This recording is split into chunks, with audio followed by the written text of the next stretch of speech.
Docteur Michaeli, je suis un des pédiatres du CHD Vendée, du service de pédiatrie. Et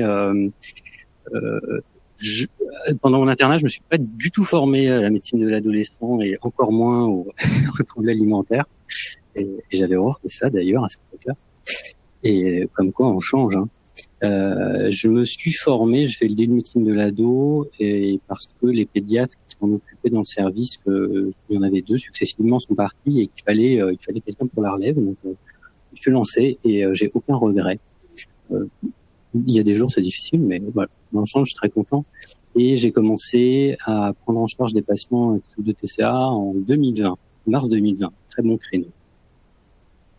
Mon topo, ça va être assez court, c'est vraiment mon point de vue, mon quotidien, avec il y a 3 diapos, hein, c'est la porte d'entrée, là où j'insisterai un peu plus, c'est la première consultation, et puis après la suite, quoi, un petit peu. Moi, la porte d'entrée, à l'heure actuelle, c'est essentiellement des adressages de médecins généralistes qui donc font un repérage tout à fait adéquat et qui me les adressent, je dirais, approximativement, je pense que ça doit représenter 75% de mes demandes de consultation. Le 20% qui reste sont mes collègues pédopsies qui ont vu de leur fenêtre des patients qui n'ont pas forcément de médecin traitant ou qui n'ont peut-être pas eu l'occasion d'avoir un bilan somatique et qui vont me les adresser et on a l'habitude de s'échanger régulièrement pour adresser des patients. Plus rarement via la porte des urgences et de l'hospitalisation, c'est souhaitable que ça reste minoritaire. Plein de raisons. Il y a des fois, je me dis que ça devrait plus exister. Bon, c'est peut-être un peu idéal, mais si tous les soignants étaient bien sensibilisés, bien formés, ça limiterait, je pense.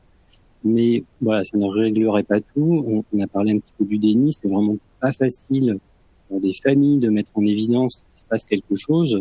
Donc voilà, on peut pas non plus en demander trop par rapport à ça. Mais voilà, ça reste assez minoritaire. C'est pas tout à fait souhaitable parce que c'est toujours, je pense, beaucoup plus inconfortable pour les patients, pour les familles et pour moi. Je l'ai vécu là cette semaine. On fait un petit peu les chances en catastrophe.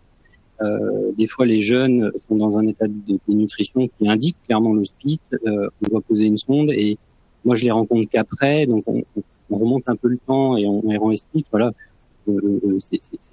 pour moi, c'est clairement pas si grave, mais voilà, on est un peu moins confortable que le fait de pouvoir se rencontrer avant, poser un peu les choses, prendre un peu plus son temps. C'est simplement ça, je pense. La première consultation, alors d'autres intervenants l'ont dit, c'est vraiment un temps important. C'est l'occasion. Je me dis toujours, voilà, faut que je fasse bonne impression. Ça veut un peu rien dire, mais c'est un temps décisif parce que voilà, c'est la première fois, c'est la première approche et je le vois vraiment comme une rencontre plus qu'une consultation. Hein, et comment ça se passe du coup? Donc c'est avec les parents. C'est une consultation qui est longue, hein, 1h30. J'essaie de faire 1h30 en général, je fais 2 heures.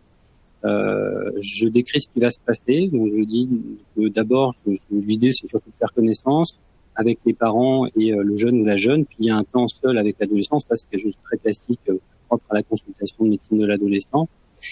Et qu'ensuite, on se retrouve tous ensemble pour faire un point de synthèse. J'explique à l'ado qui vient me voir que sur le temps où elle va être seule, j'ai quelques questions, que même s'il est mineur, il a droit au secret médical, mais qu'il y a une dérogation au secret médical s'il me livre des propos qui m'inquiètent beaucoup. Je serais dans l'obligation d'en parler à ses parents, voire au conseil départemental ou au procureur de la République. Voilà, j'explique tout ça. J'explique que je fais l'examen clinique, qu'en général, je demande à ce que le patient soit en sous-vêtements, on fait un poids, une taille, quelque chose de très classique, un tension artérielle, voilà. Et je précise que, en espérant que la réponse me soit non, mais j'explique que rien n'est obligatoire, que les questions que j'ai à poser, c'est pas un interrogatoire, et que voilà, sur l'examen clinique, pareil, rien n'est obligatoire. Je ne crois pas avoir eu sur une première consulte un patient qui me dit moi, je veux pas être examiné, je veux pas être pesé. Je crois pas que ça me soit arrivé. C'est pas si ça m'arrive un jour, je ferai avec. Voilà. Ça demande d'avoir une certaine disponibilité psychique. Quand je peux le faire, j'éteins mon téléphone. C'est des consultations, j'en fais pas 3 dans la même journée. Hein. J'essaie en général d'en mettre une, soit le matin, soit l'après-midi. J'essaie de me libérer 3 créneaux par mois pour ce type de consultation. ça me permet à peu près d'absorber les demandes et le flux sans être trop pris par le temps et avec un peu de marge de manœuvre sur le délai de rendez-vous donné. J'essaye d'être à 4 à 6 semaines de délai. Je trouve ça pas dégueulasse et quand j'y arrive pas, je suis un peu embêté. Et souvent, on sent des fois que voilà, par exemple, j'ai eu des courriers il y a pas longtemps et c'était pas trop mal. Hein, parce que je crois que j'ai mis à 4 semaines, bah ça n'a pas tenu. Et j'étais pas tant étonné quand j'ai lu le courrier. Voilà, c'est comme ça. Faut après s'adapter. Quelque chose qui est important sur ce temps de consultation. Alors voilà, qui est vraiment spécifique de la pédiatrie ou peut-être pour la médecine adulte, on se réfère beaucoup et on parle beaucoup des IMC. Alors l'IMC, oui, ça m'intéresse et je le regarde, mais surtout, ce qui m'intéresse beaucoup, c'est la croissance pondérale des patients et des patients pour voir quel a été leur chemin de croissance. Je retrace la courbe en consulte et je leur montre et je leur explique et voilà, en disant, c'est pas des courbes normatives, c'est des courbes qui permettent de dépister d'éventuels problèmes de croissance. Ça me permet aussi d'extrapoler le poids d'équilibre, le poids de forme des patients pour savoir un peu où est-ce qu'il faudrait essayer de se raccrocher au niveau poids. Voilà. Vous prenez, j'ai déjà eu le cas, hein, des patients qui ont une croissance sur à moins de DS pendant toute leur enfance et leur préadolescence. En fait, leur demander d'essayer de raccrocher du 15 IMC, des fois, ça n'a pas forcément beaucoup de sens. C'est pas toujours facile à accepter, mais c'est le cas. Et donc après, voilà, un temps d'abord avec les parents. Je pose pas mal de questions sur le mode de vie. Voilà, pour ceux qui connaissent, il y a une structure de consultation ado-type qui s'appelle le AIDS que je reprends. Hein, voilà, c'est rien oublier, mode de vie, loisirs, scolarité, antériorité sur l'alimentation.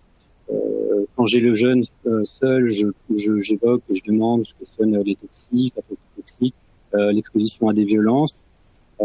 Les relations amoureuses, sexuelles, le sommeil, le moral, en général, il n'est pas forcément au top. Voilà, et on se retrouve tous ensemble et on fait une synthèse. Au début, ça me faisait un peu bizarre. Maintenant, j'ai pris le pli. C'est la seule maladie psychiatrique que je m'autorise à diagnostiquer.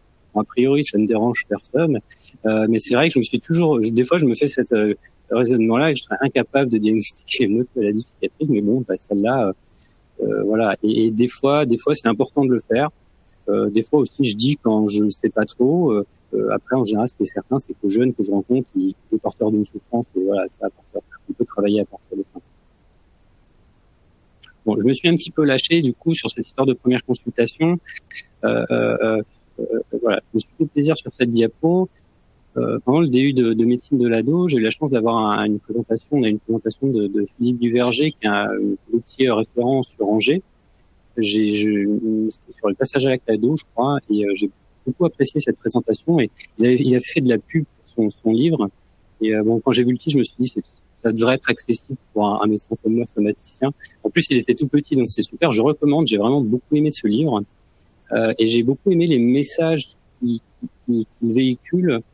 Et en fait, je vous parle de ce livre parce qu'à chaque fois que je me prépare à faire une consultation comme ça, je repense à cet état d'esprit-là dans la préface de Marcel Ruffo. Marcel Ruffo dit le pédopsychiatre est un artisan de rencontre.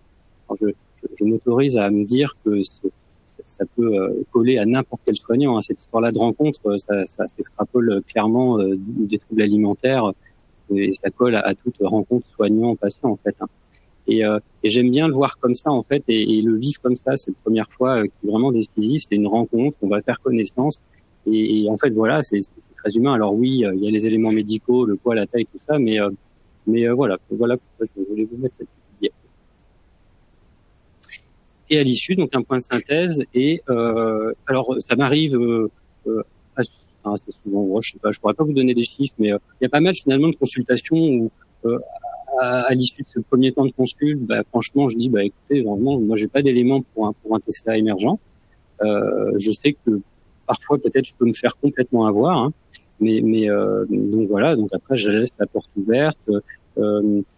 Soit je peux dire, bah, écoutez, pour moi, effectivement, la situation correspond tout à fait à un trouble du comportement alimentaire, sans élément de gravité et ou sans dénutrition. Hein, je fais la nuance entre les deux.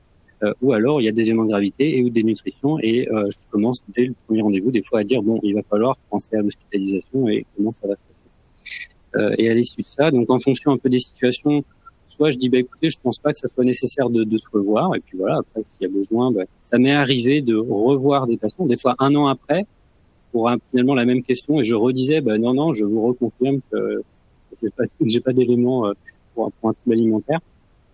Ça m'arrive aussi parfois sur des situations où je sens qu'il y a un bon lien avec le médecin généraliste, que la situation n'est pas préoccupante, oui, mais sans critère de gravité ou de dénutrition. Je sais pas, je vais prendre l'exemple, par exemple, d'une patiente qui va être autour de 16-17 au DMC, avec un retentissement pas trop important sur le quotidien, avec des parents qui se sentent aussi d'accompagner leur ado.